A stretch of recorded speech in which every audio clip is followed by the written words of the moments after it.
ஹல்லேலூயா. கர்த்தருடைய பரிசுத்த நாமத்திற்கு மகிமை உண்டாவதாக. இந்த நாளில் இயேசப்பா நம்ம ஊருக்கும் கொடுக்கிறதான நல்ல வார்த்தை. ஆதியாகமம் 6வது அதிகாரம் 22வது வசனம். நோவா அப்படியே செய்தான், தேவன் தனக்கு கட்டளையிட்டபடி எல்லாம் அவன் செய்து முடித்தான். தேவன் அவனுக்கு என்னென்ன கட்டளையிட்டாரோ அதையெல்லாம் அவன் செய்து முடித்தானாம். பல வருடங்களுக்கு முன்பாக ஒரு பணக்காரர் என்ன செய்தார், வேலைக்குன்னு ஆள் எடுத்தார். அப்போ நிறைய பேர் வேலைக்கு வந்தாங்க. அங்கே வேலைக்கு வந்தவங்க பார்த்திங்கன்னா 2 நாள் தான் வந்தாங்க, 3வது நாள் யாருமே வரல. ஆனால் ஒரு நபர் வந்தார், அவர் மட்டும் தொடர்ந்து வந்துகிட்டே இருந்தார். அந்த எஜமான் கொடுத்த வேலை என்னென்னா, இங்கே இருக்கிற ஜல்லி கற்களை எடுத்துக்கொண்டு கொஞ்சம் தூரமாக கொண்டு வந்து வைக்கணும், அடுத்து அந்த பக்கத்தில் இருக்கிறத எடுத்து இங்கே கொண்டு வைக்கணும். இந்த வேலை போர் அடித்ததுனால வந்தவங்க நிறைய பேர் வரல. ஆனால் ஒருத்தர் மட்டும் வந்தார். வந்தவர் அவர்கிட்ட அந்த வேலையை மனமோந்து செய்து முடித்தார். ஏன் எதுக்குன்னு சொல்லி அவர் என்ன செய்யலை, கேட்கவே இல்லை.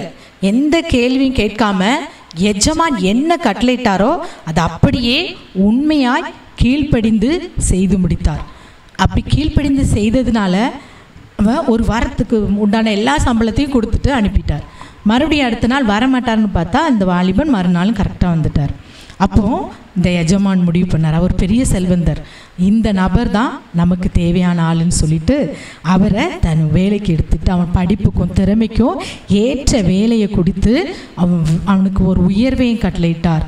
அவனுடைய ரகசியங்களெல்லாம் காப்பும்படி ஒரு மெய்காப்பாளனாய் கட்டளையிட்டார். பல லட்சக்கணக்கான பணங்களையும் அவனுடைய கண்காணிப்பிலே விட்டார். நிறைய காரியத்தை செய்தார். லாஸ்ட்டு குடும்பத்திற்கே அவனை ஒரு பொறுப்பாளியாய் ஒரு மெய்காப்பாளனாய் வைத்து அவனுக்கு எல்லா தேவைகளையும் கொடுத்து அவனை தன்னோடு வைத்து கொண்டு உயர்த்தினார். உயர் பதவியில் வைத்து ஆசீர்வதித்து நடத்தி வந்தார்.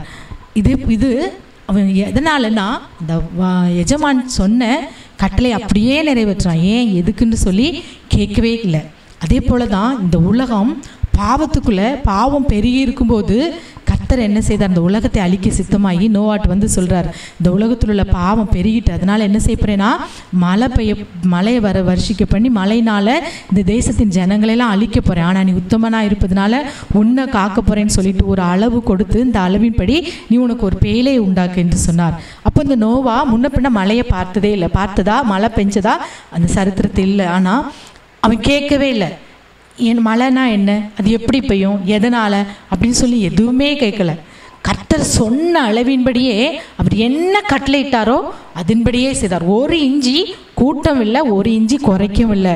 அவர் என்ன சொன்னாரோ அதை அப்படியே செய்து முடித்தார். இன்றைக்கும் அருமையான தேவனுடைய பிள்ளைகளே, அவர் செய்ததுனால அன்று அந்த குடும்பமே காக்கப்பட்டது. அவன் இந்த வசனத்தில் அதை தான் பார்க்கிறோம். கட்டளையிட்டபடியெல்லாம் அவன் செய்து முடித்தான். 1 இஞ்சி கூட்டம் இல்லாமல் குறைக்கவும் இல்லாமல் ஏன் எதற்கு எப்படின்னு எந்த ஒரு கேள்வியும் கேட்கவே இல்லை. கேட்காம அந்த வேலையை செய்ததுனால அந்த உலகம் அழிக்கப்பட்ட போது நோவாவின் குடும்பம் காக்கப்பட்டு ஒரு மீட்பின் திட்டம் அங்கு நிறைவேறிற்று. இன்றைக்கும் நமது தனிப்பட்ட அந்தரங்க வாழ்க்கையில் நாம் தேவனுக்கு எப்படி கீழ்ப்படுகிறோம்? இன்றைக்கு அறகுற கீழ்ப்படிதல் ஒன்றுக்குமே உதவாது. அது ஆபத்தாக தான் போய் முடியும். வேதத்தில் அவர் கட்டளையிட்ட காரியத்தில் நம்ம நிறைவேற்றதில் நாம் எப்படி இருக்கோம், ஒவ்வொன்றையும் நாம் எப்படி நிறைவேற்ற நம்ம பிரயாசப்படுறோமா? ஏசப்பா அந்த வேதாகமத்தில் நமக்கு எழுதி வைத்திருக்கிற கட்டளைகளையெல்லாம் நிறைவேற்றும்படி நாம் பிரயாசப்படுறோமா? என் வார்த்தைக்கு கீழ்ப்படிந்து என் கட்டளைகளை கை கொள்ளும்போது உன்னை நான் உயர்த்துவேன் என்று சொல்லுகிறேன். உபாகமத்தில் நீங்கள் வாசிப்பீர்கள் என்றால் அவர் சொன்ன கட்டளைகள் கற்பனைகளுக்கு எல்லாம் கீழ்ப்படியும்போது எவ்வளவோ ஆசீர்வாதத்தை வைத்திருக்கிறேன்னு சொல்லியிருக்கிறார். அதன்படி அந்த ஆசீர்வாதத்தை எல்லாம் சுதந்திரிக்கும்படி நம்ம ஏன் எதுக்குன்னு சொல்லி கேள்வி கேட்காம அதை நாம் நிறைவேற்றும்படி பிரயாசப்படுகிறோமா? இன்னைக்கு ஏசப்பா கேள்வி கேட்காம அப்படியே விசுவாசிக்கிற விசுவாசிகளை தான் இன்றைக்கு அவர் தேடிக்கொண்டு இருக்கிறாராம். நாமும் அவருடைய சத்தத்திற்கு உண்மையாய் செவி கொடுத்து அந்த நோவா செய்தது போல தனக்குன்னு கட்டளையிட்ட எல்லாவற்றையும் அவன் செய்து முடித்தான், அவன் காக்கப்பட்டான்.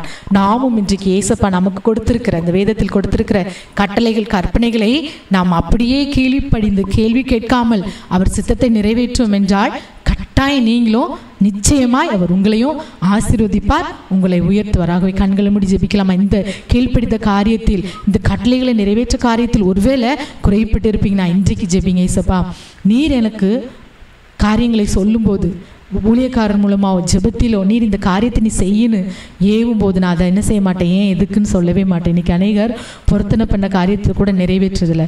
இது போன வருடத்தில் பொருத்தனையை கூட இன்னும் நிறைவேற்றாமல் இருக்காங்க. அப்படி இல்லாதபடி இது எல்லாம் நிறைவேற்றுவதில் நாம் என்ன செய்வோம்? பிரயாசப்படுவோம். அப்போது நாம் காக்கப்படும். அப்பொழுது நாம் ஜெபிக்கலாம். இயேசுப்பாவுமே நாங்கள் நன்றியோடு ஸ்தோத்திரிக்கிறோம். இந்த நாளிலும் நோவா நீ சொன்ன எல்லாவற்றையும் கட்டளைகளையும் செய்து முடித்தார் என்று பார்க்கிறோம். முடித்ததினால் அவனை காத்தீர், ஆசீர்வதித்தீர் என்று பார்க்கிறோம். நாங்களும் கூட அப்பா நீர் எங்களுக்கு கொடுத்திருக்கிற கட்டளைகள் கற்பனைகளை ஏன் எதற்கு என்று கேள்வி கேட்காமல் அதை நாங்கள் அப்படியே நடத்த, அப்படியே நாங்கள் கீழ்ப்படிந்து அதை செய்து முடிக்க இந்த நாளில் கிருபையும் பலனையும் எங்கள் ஒவ்வொருவருக்கும் தாங்கப்பா. ஜெபிக்கிற ஒவ்வொரு பிள்ளைகளுக்கும் இந்த நாளில் கிருபையாய் கட்டளையிடுங்க. நீர் கொடுக்கிற காரியத்தையும் கற்பனைகளையும் கட்டளைகளையும் அப்படியே நாங்கள் செய்து முடிக்க, அப்படியே பிள்ளைகள் செய்து முடிக்க இந்த நாளில் கிருபை செய்யுங்க. பெரிய காரியங்களை செய்யுங்க அப்பா. அந்த கட்டளைகள் கற்பனைகளுக்கு கீழ்ப்படிந்து உம்மால் கிடைக்கக்கூடிய எல்லா ஆசீர்வாதத்தினாலும் நிரப்பப்பட நீர் உதவி செய்யுங்கப்பா. இயேசுவே உம்மை ஸ்தோத்திரிக்கிறேன். இன்னைக்கு அநேகருடைய ஆசீர்வாதம் குறைப்பட்டு போயிருப்பதற்கு காரணம் கீழ்ப்படியாதது, கட்டளைகளை கற்பனைகளையும் செய்ய ஒப்புக் கொடுக்காதது தான்ப்பா. அதை உணர்ந்தவர்களை இந்த நாளில் அப்பா கீழ்ப்படிதலுக்கு ஒப்புக் கொடுக்கிற ஒவ்வொரு பிள்ளைகளையும் ஆசீர்வாதம் உயர்த்தும், மேன்மைப்படுத்தும். சகல துதிகன மகிமை உமக்கே செலுத்துகிறோம். இயேசுவின் நாமத்தில் ஜெபிக்கிறோம் நல்ல பிதாவே. ஆமீன், ஆமீன்.